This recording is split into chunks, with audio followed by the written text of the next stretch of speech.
capítulo de número 3, primeira carta do apóstolo Pedro, capítulo de número 3. Vamos estar lendo apenas o versículo de número 15.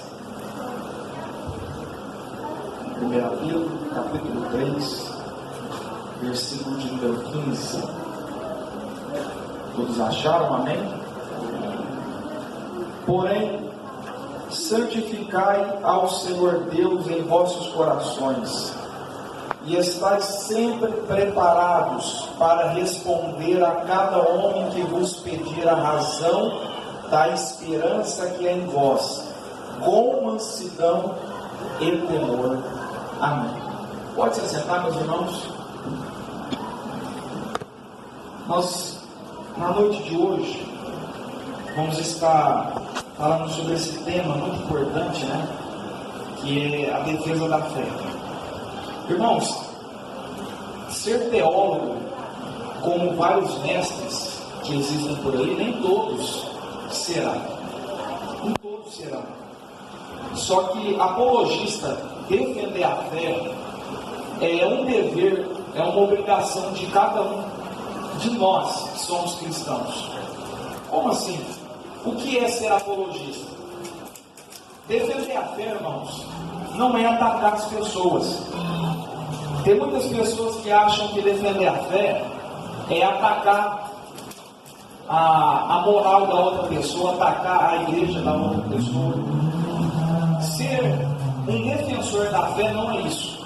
Defender a fé é você confrontar as doutrinas com a palavra de Deus. Isto é defender a fé.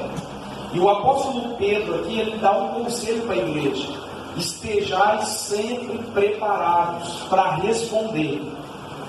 E aí está, como que eu vou estar preparado para responder, sendo que eu não tenho o desejo de aprender?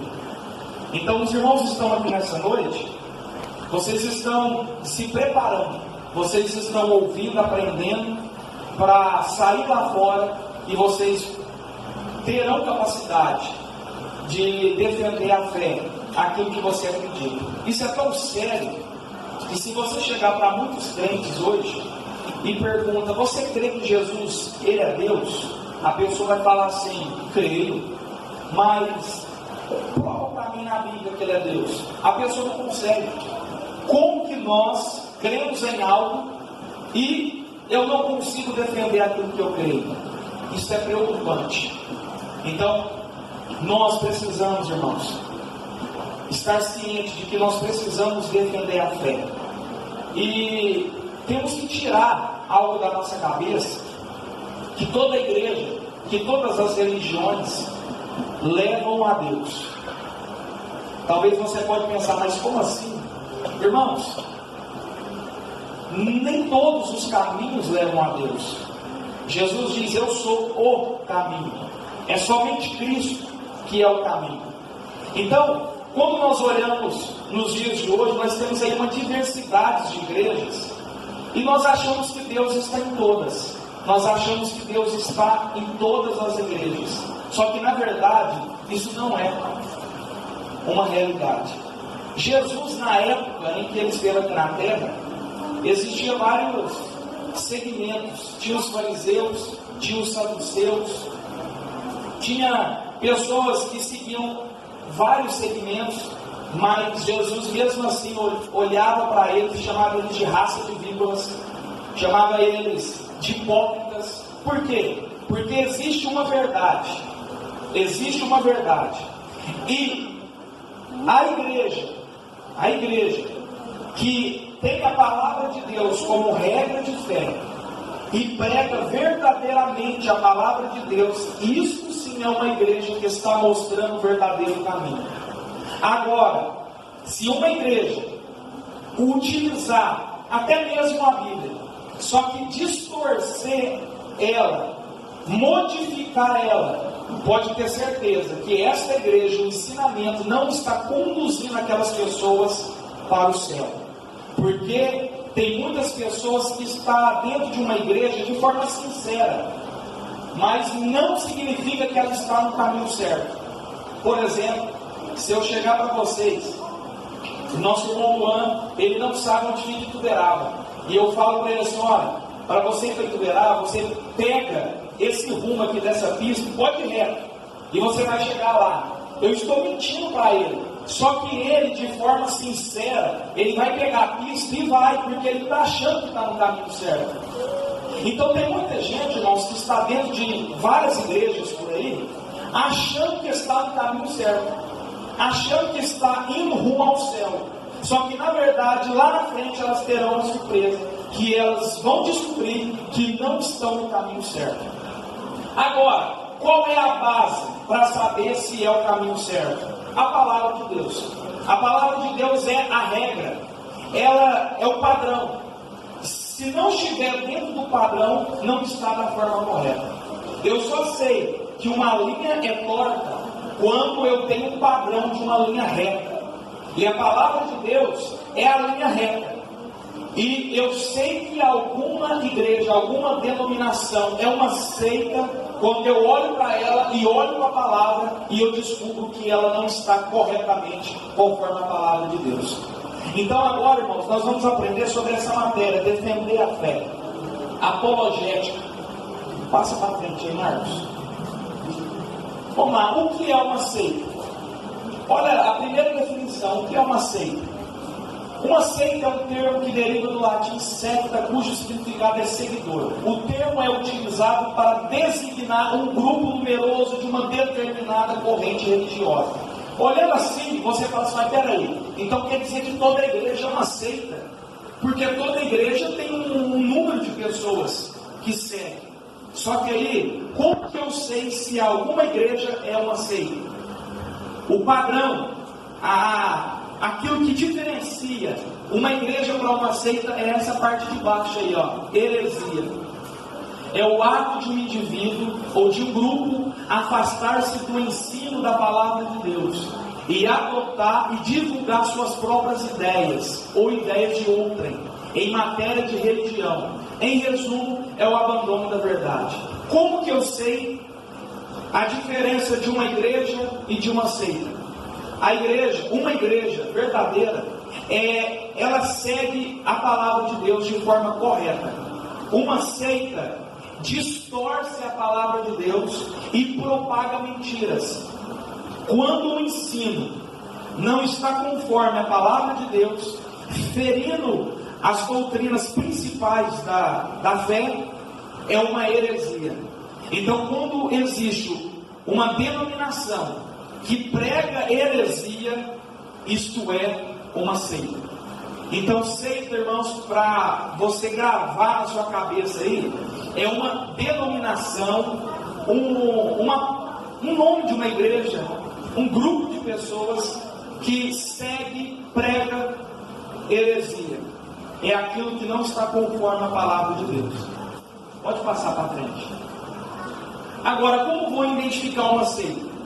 Uma seita é identificada em geral por aquilo que ela prega a respeito dos seguintes assuntos. Esses assuntos aqui são os principais. Então, com base nesses assuntos, você vai descobrir se é uma seita ou não. Por exemplo, o que aquela igreja fala da Bíblia Sagrada? Irmãos, tem uma seita, para nós aqui não tem.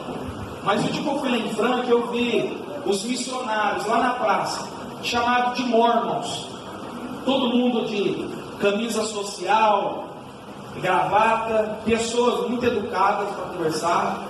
Sabe o que a doutrina Mormon fala da Bíblia? Diz que a Bíblia é adulterada. A Bíblia, ela não é a palavra pura de Deus, porque ela foi adulterada. E eles têm um livro chamado Livro de Mormon, que esse livro fala a respeito da Bíblia, falando que a Bíblia é adulterada, que não contém a palavra pura de Deus. Então você já identifica: opa, olha o que está falando da Bíblia. Então é uma seita. Por exemplo, o que aquela seita, o que aquela igreja fala da pessoa de Deus? Por exemplo, os Mormons diz que Deus foi um homem mortal como qualquer ser humano, e até se casou e teve filhos. Olha para você ver a que ponto que uma seita chega, a baboseira que eles chegam a dizer. Então, quando você vê uma igreja, uma denominação, e você percebe aquilo que eles pregam a respeito desses assuntos, e você coloca com base na palavra de Deus, você vai descobrir se é uma seita ou não. Pode passar. Agora, irmãos, esse ponto aqui é muito importante, porque tem muita gente, principalmente nós, assembleanos, que nós achamos que a igreja que não crê do jeito que nós cremos, não prega do jeito que nós pregamos, nós achamos que é seita, é heresia, isso é uma seita. E várias pessoas, por não conhecer, ficam apontando o dedo, chamando aquela igreja ali de seita, a igreja fulana de tal de seita. Mas nós temos que diferenciar uma heresia de um erro teológico. Seita é o que prega heresia. Seita é o que prega heresia. Agora, qual é a diferença? O que é uma heresia? Existem, irmãos, doutrinas fundamentais da Bíblia Sagrada. Doutrinas que é inegociável. É inegociável. Por exemplo, a doutrina da expiação, do sacrifício de Jesus na cruz. O que a Bíblia ensina? Que para ser salvo precisamos crer em Cristo de todo o nosso coração, né? E continuar crendo nele, e nós seremos salvos. Isso aí é uma doutrina fundamental da Bíblia Sagrada, crer no sacrifício de Cristo. Agora, se uma determinada seita, se uma determinada igreja fere esta doutrina principal, isso aí é uma heresia. Heresia é um ensino que fere as doutrinas fundamentais da nossa fé, o sacrifício de Cristo, a inerrância da palavra de Deus e assim por diante. Existem doutrinas, irmãos, fundamentais. E quando uma igreja, um pregador, um ensinador, prega ferindo essa doutrina, isso daí é uma heresia. Agora, o que é um erro teológico? Um erro teológico é algo que não fere as doutrinas principais. Por exemplo, você pega aí na Bíblia sobre o batismo. Qual é a forma correta de se batizar? No nome do Pai, do Filho e do Espírito Santo? Ou só no nome de Jesus? E aí nós temos de uma forma. Aí tem uma igreja que fala assim: não, nós temos que batizar no nome do Pai, no nome de Jesus, no nome do Pai, do Filho e do Espírito Santo. Se a pessoa foi batizada dessa forma, e outro irmão foi batizado no nome do Pai, do Filho e do Espírito Santo, significa que os dois, ambos, creram em Cristo. Eles creram em Cristo, aceitaram a Jesus de todo o coração. Agora, porque esse irmão foi batizado de um jeito e esse irmão foi batizado de outro jeito, só porque ele mudou o nome de Jesus na forma do batismo, significa que ele não vai ser salvo? Então isso daí é um erro teológico. É quando eu ensino algo, as picuinhas. Não, mas tem que ser dessa forma, não, porque é desse jeito. E aí onde que acontecem umas divergências de pensamento.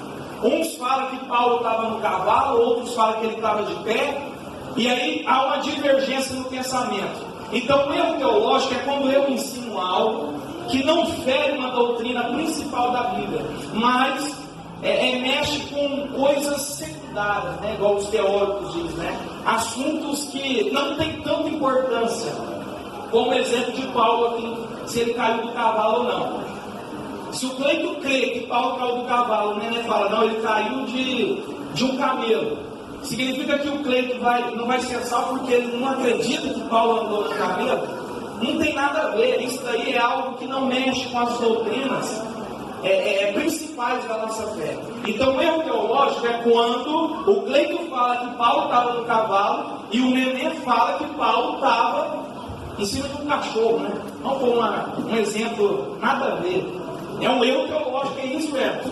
Como que Paulo vai estar em cima de um cachorro, né? É um erro teológico. Mas se o Emerson bate na terra que ele estava no cachorro, ele vai para o inferno por causa disso? Não, isso aí é um erro teológico. não é uma heresia, né? Então, irmãos, a diferença está aí. Então tem muita igreja por aí que crê em Cristo verdadeiramente, igual nós cremos, e eles têm alguns ensinamentos que têm alguns erros teológicos, mas nem por isso eu posso acusar ela de ser uma seita, de pregar heresia, só porque não prega igual eu prego. Então você tem que saber diferenciar aquilo que é uma heresia e aquilo que é um erro teológico. Eles dizem que Adão, quando estava no Éden, ele comeu uma maçã. É um erro teológico ou é uma heresia? Olha aí, pergunta, irmão. Fala que comeu uma maçã, né? Uns falam. Mas a Bíblia não diz que fruta que é. Tem uns pastores que fala que foi o coco, né? Porque fala que tomou do seu fruto e comeu depois, né? Tomou, depois comeu. Mas isso daí, se o Wesley crê que Adão comeu uma maçã e o neném fala, não, ele comeu figo, né? Isso daí não vai mudar em nada a questão da salvação, a questão da fruta. Então é um erro teológico eu falar que é uma maçã, porque a Bíblia não diz que é uma maçã. Eu estou colocando palavra onde não tem. Eu estou falando, não, é uma maçã. Mas a Bíblia não diz que é uma maçã.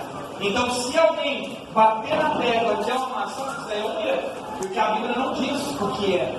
Né? Então, erro teológico é essas coisinhas, né? Que não afetam em nada a nossa salvação. Tem muita gente que morreu, foi salvo, crendo que era uma maçã. Chega lá no céu, vai descobrir, não, meu filho, não era uma maçã. A pessoa morreu, foi salva, mas acreditou que foi uma maçã. Isso não vai mudar em nada. Pode passar para frente. Agora, irmãos, tem várias seitas por aí. Várias.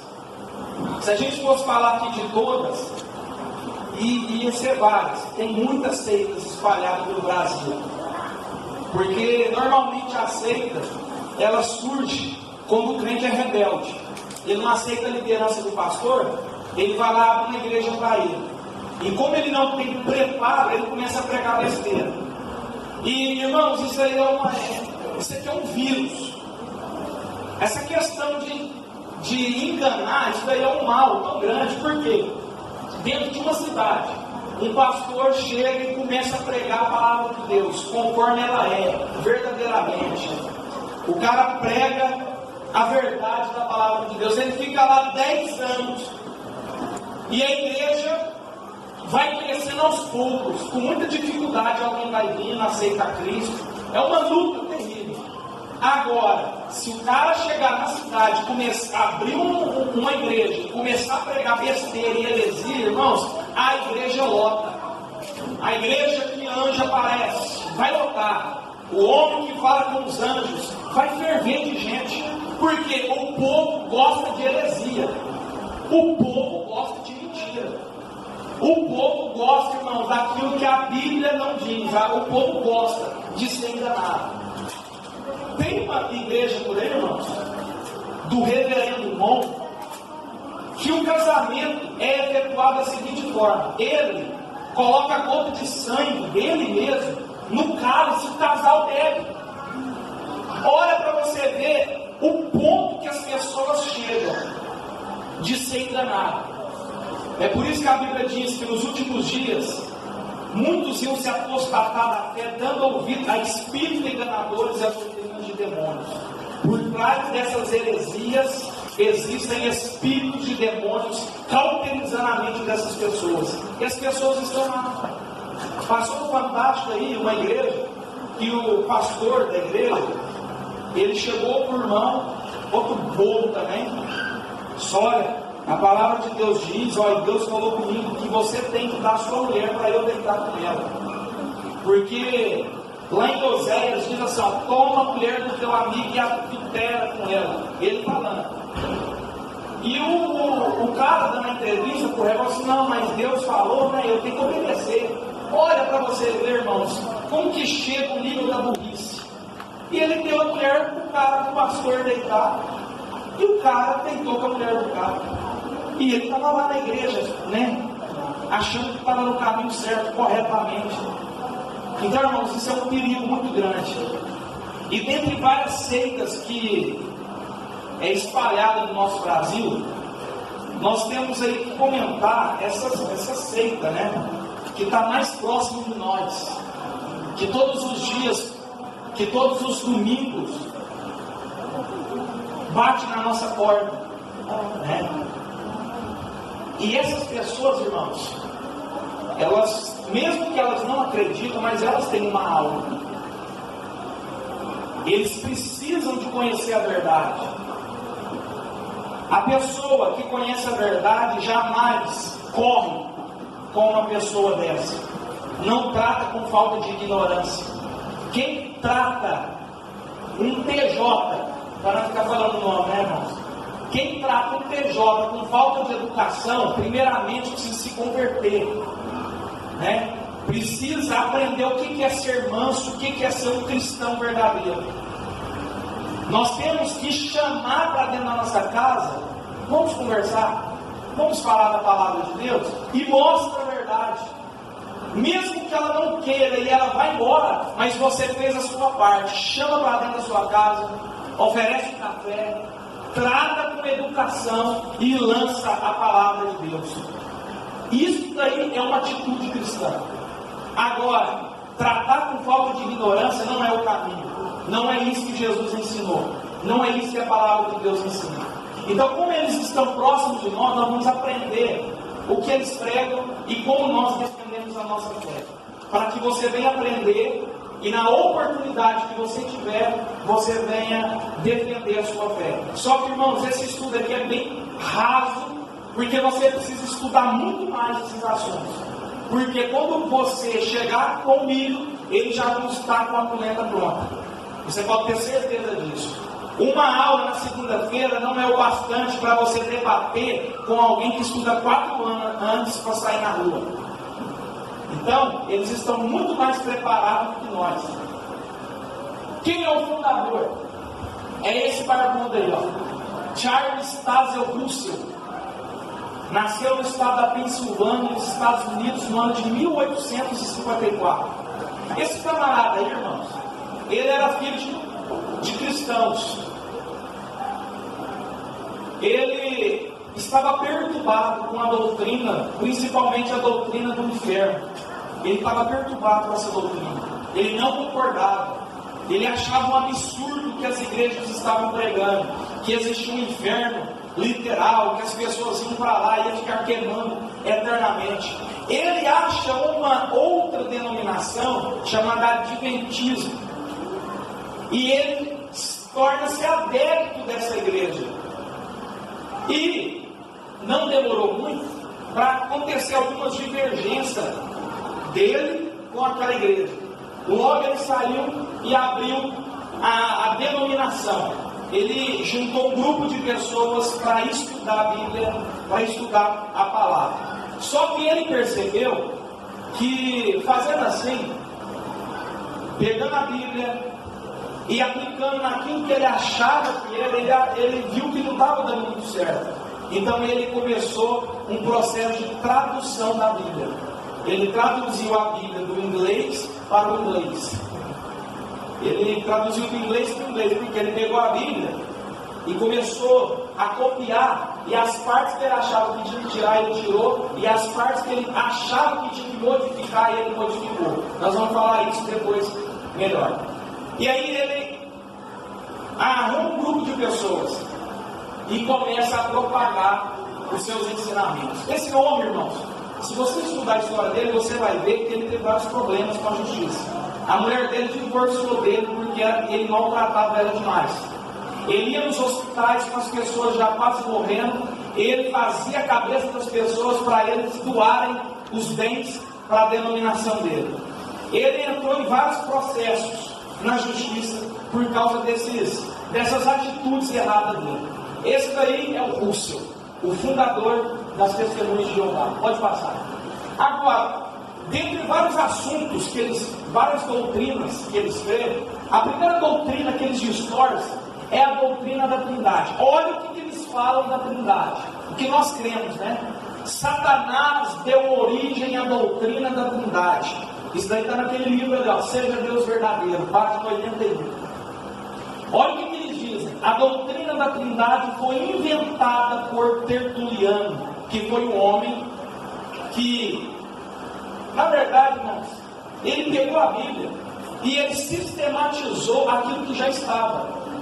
Por exemplo, Newton, a lei da física lá, né? Não foi ele que inventou a física, mas o cara, ele percebeu pelos estudos dele, ele sistematizou aquele ensinamento. E Tertuliano fez a mesma coisa. Ele pegou a Bíblia e ele sistematizou aquilo que estava na palavra de Deus. Então foi ele que deu origem, né? Falou a primeira vez essa palavra, Trindade, que é a crença em um Deus que subsiste em três pessoas. Olha o que eles dizem também. Além de não aparecer a palavra Trindade na Bíblia, não consta nenhum ensinamento dessa natureza. Ou seja, a Bíblia não ensina sobre a Trindade. A Bíblia não ensina. Foi inventada por Tertuliano e Satanás que deu origem. Vamos ver o que a Bíblia diz sobre isso? Pode passar. Primeiramente, o que nós cremos? Cremos, professamos, ensinamos o monoteísmo bíblico. A crença em um único Deus, que Deus é um em essência ou substância, indivisível em natureza, e que subsiste eternamente em três pessoas, o Pai, o Filho e o Espírito Santo, iguais em poder, glória e majestade, e distintas em função, manifestação e aspecto. Está na declaração de fé das Assembleias de Deus.